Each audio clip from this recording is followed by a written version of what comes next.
afternoon. In about 3 hours, we went from sunshine to golf ball size hail all across the CSRA. These thunderstorms are moving through now. Meteorologist Jennifer Tracci is joining me for team coverage of our severe weather. We'll take you through the rest of tonight and into Mother's Day weekend, all coming up. Right now on News Channel 6 at 5, a local community coming together to talk about crime and other key issues. Also ahead, out-of-state students talking about elections and community involvement while they're here for college. And high school students ready to start the path to become teachers. A big day for them. As News Channel 6 at 5 starts now. Live from Television Park, this is Wjbf News Channel 6 at 5.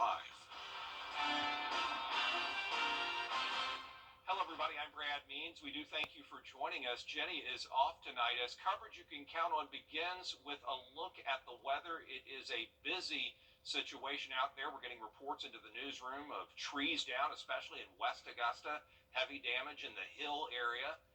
Chief Meteorologist Tim Miller standing by with an update. Tim? Yeah, Brad, Jen and I have been tracking this throughout the afternoon, and boy, here it is. This is notice 3 o'clock, nothing that all of a sudden explodes here. With these thunderstorms. And notice how fast they're moving. This is a 2-hour loop, right? So doing the time here, if my math is correct, these things are moving about 55 miles per hour.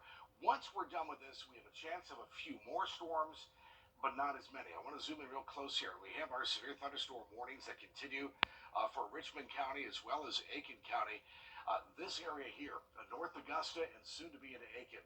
Heads up for that. That's the same cell that produced golf ball size hail right outside the studios. So very heavy rain, blinding rain at that, and of course our opportunity of hail. Look at you, Abilene. That's a pretty decent storm. I bet you know that, right? With the wind and heavy rain up near the lake. There's Clarks Hill. That's moving off into Edgefield County. Further towards the south, look at all these severe thunderstorm warnings for Barnwell for another hour or so. Same thing for Allendale. And notice the curve here. That's a great indication of some very gusty winds. So this will be some perhaps gusty winds, if not damaging winds, and certainly some hail and some very heavy rain as this activity moves off towards the northeast. Good news is our tornado watch is being shipped away here. Still, though, Glasscock, Jefferson, Washington, Johnson, and Emmanuel County till 7 o'clock. And there's our severe thunderstorm watch in effect for basically the central part of the CSRA towards the east. Again, that's till 10 o'clock. Temperatures from 71 at Bushfield, Danielfield. Look at you, Aiken, 81. Not for long. You've got a storm on your doorstep. Jiffy Lube Skyview Cam certainly shows the heavy rain now. Folks headed on side, so be careful for that. Here it is. Once we get through all this, we're fine once that front moves on through. Futurecast, 6 o'clock tonight shows the heaviest activity off towards the east, but notice still popping about here are some thunderstorms. So I'm thinking at least till 8, 9 o'clock we get one more round that comes in. And notice by 9 o'clock, Waynesboro, you've got a storm, and then that's it. And then we'll clear the skies out. And we'll have big improvements coming up for tomorrow. Coming up, meteorologist Jennifer Tracci will be joining me. We're going to be talking about the rest of tonight, what we can expect with these storms, and the outlook for tomorrow and Mother's Day in just a few minutes. Spread. All right, Tim, thanks a lot. To South Carolina now, where people in Allendale County are speaking out about crime concerns. In fact, they had a big town hall meeting last night, discussed recent hit and run and several reported shootings. They also called for transparency in government and job creation. Local leaders say jobs are available, but many people are just not applying. SC Works that came out and had 35 employers that came to bring jobs to Allendale County, and you had 10 people that showed up. Only 10. They came and they were ready, and each job were at least $19 or above. More community meetings will be held later. We'll let you know when those dates are finalized. Well, with elections around the corner, students from all around, including those not from the Augusta area, are talking about local issues. They're concerned. Here's News Channel 6's Bria Smith. For out-of-state students, voting may not come as easily. Questions like where or how to vote might be the first thing that comes to mind. Some students who aren't from the Augusta area but go to school here feel that they aren't able to make decisions or have opinions on local elections. When it comes to us being out of state, we kind of get limited information. We don't know how impactful we can be, being that we're not even from here, and we don't want to kind of make judgments about situations that won't pertain to us. I'm in Augusta just for school, but not enough to leave a lasting impact as far as community changes and everything. People everywhere are encouraged to vote, even those who may not know where to start. And while it may be too late to register to vote for the May 24th primaries, it's not too late to register to vote for the November elections. Be sure to visit WJBF.com to learn how. In Augusta, Bria Smith, WJBF News Channel 6. As these pollen levels go up, doctors say it may be tricky to distinguish COVID-19 from the flu, the common cold, seasonal allergies. Our Atlanta Bureau Chief, Archit Seshadri, with a look at the differences. Doctors say respiratory illnesses may shoot up, especially with more people traveling and with reduced mask mandates. But COVID-19 has some unique symptoms. One of the key indicators is that although allergies typically cause a little bit of congestion, maybe a sore throat, even runny eyes, is it never causes a fever, or most people don't have shortness of breath either. Certainly there are some symptoms with COVID-19 that people associate really strongly. The loss of sense of taste, loss of sense of smell, or fatigue or stomach symptoms that you have that are kind of coming out of nowhere. You should have a high suspicion that it could be a presentation of COVID-19. The Mayo Clinic says if you have a cold or allergies, you won't experience vomiting or diarrhea. The doctors say allergies, unlike COVID, will involve an itchy nose, irritation of the eyes, or sneezing. Most people that have allergies know that they have some trigger, typically pollen, dust, animal dander.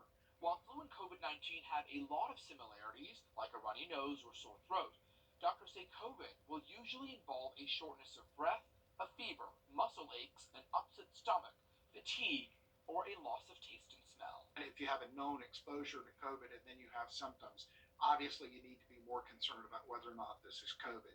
But the loss of smell and taste, or a disruption of smell and taste that's significant, is another key indicator that this could be COVID. Reporting in Atlanta, Archit Seshadri, Atlanta Bureau Chief. And doctors really say the best way to prevent COVID-19 is to be fully vaccinated. Also, do 2 at-home tests spaced out, and then quarantine yourself if you have had a COVID-19 exposure to minimize spread. A bill to expand the right of conscience laws to all medical professionals in South Carolina. The regular legislative session ends next Thursday. And the economy, always a big topic under the Golden Dome in Georgia, this year no exception. The Columbia County Chamber hosting its annual post-legislative breakfast this morning, an opportunity for leaders in that part of the state and Georgia state leaders overall to meet and talk about what they did this past session.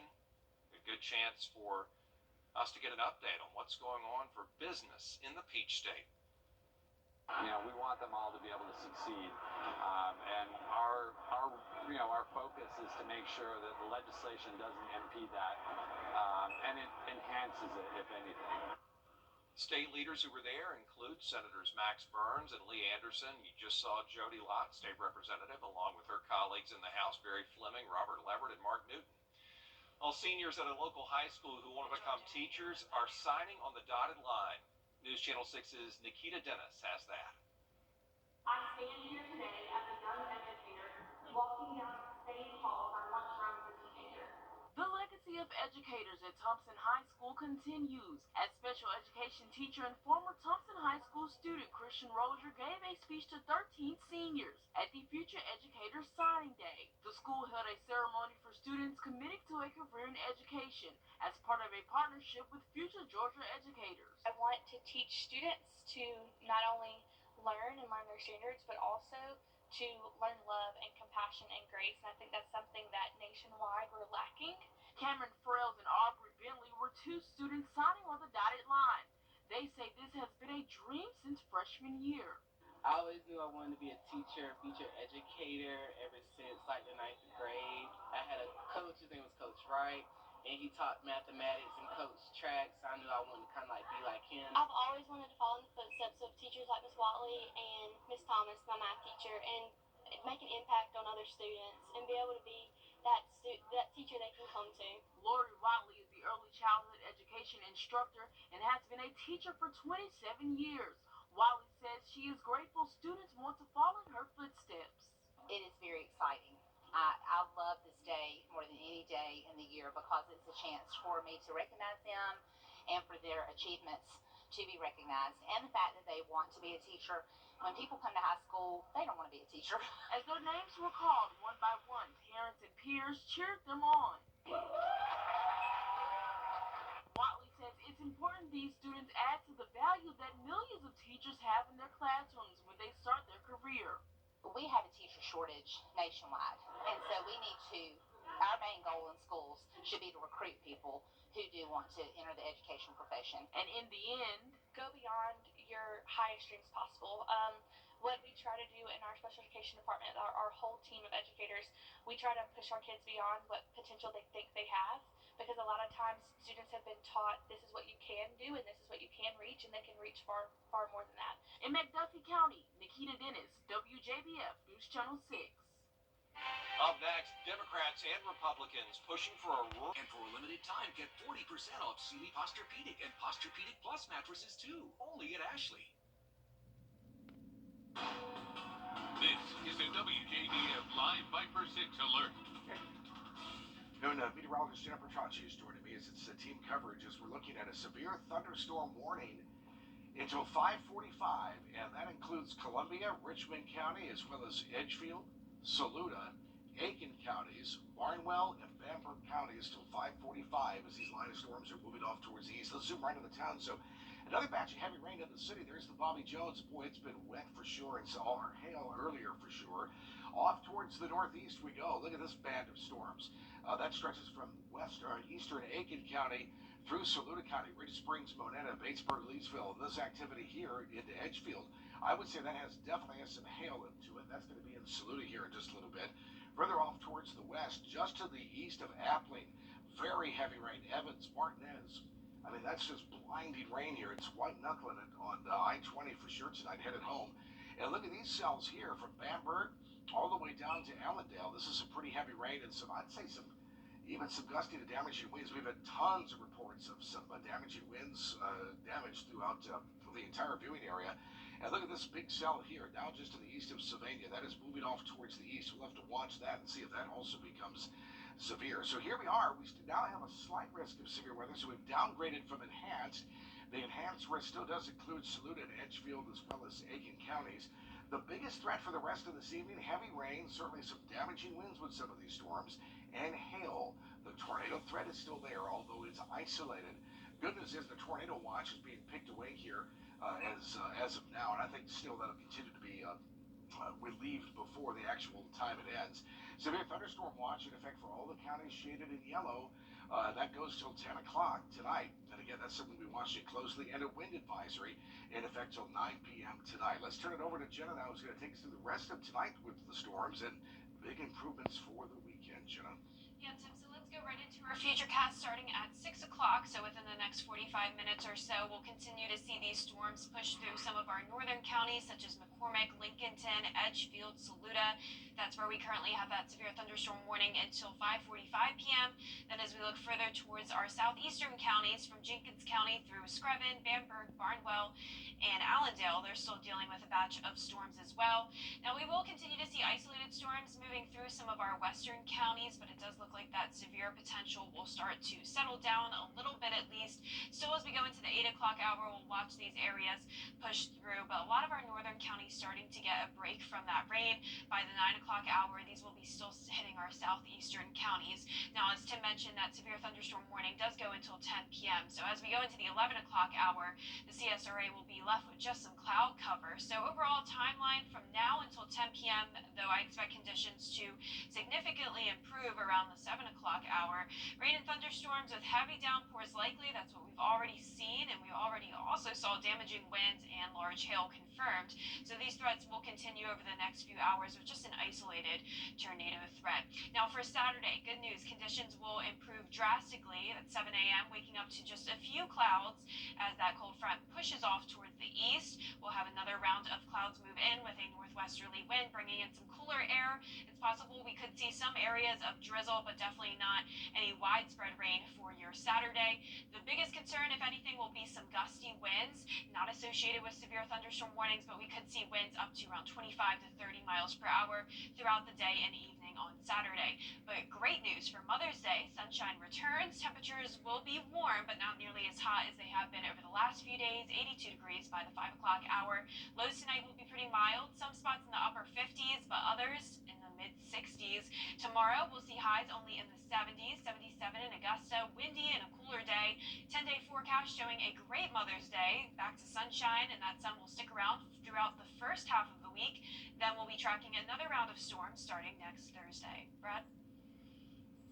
All right, Jenna, thanks. Coming up next, a local teacher teaming up with a barber. What's that partnership all about? Well, we'll tell you next.